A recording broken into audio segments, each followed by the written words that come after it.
Okay, this is the unboxing Galaxy A55 5G and both of them PC cases.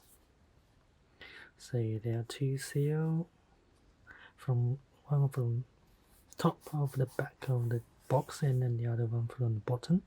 Yeah, I peeled one off and let's peel another off.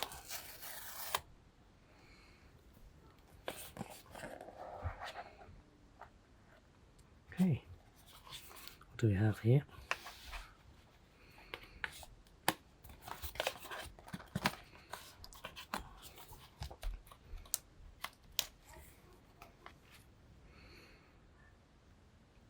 And this is the phone itself.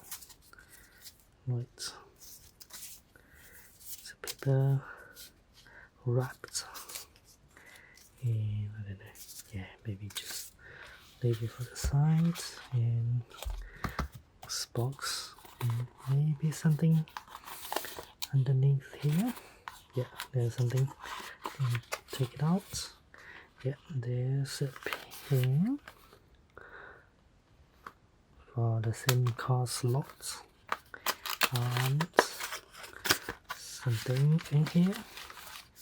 Yeah, a USB-C to USB-C charging cable and anything else.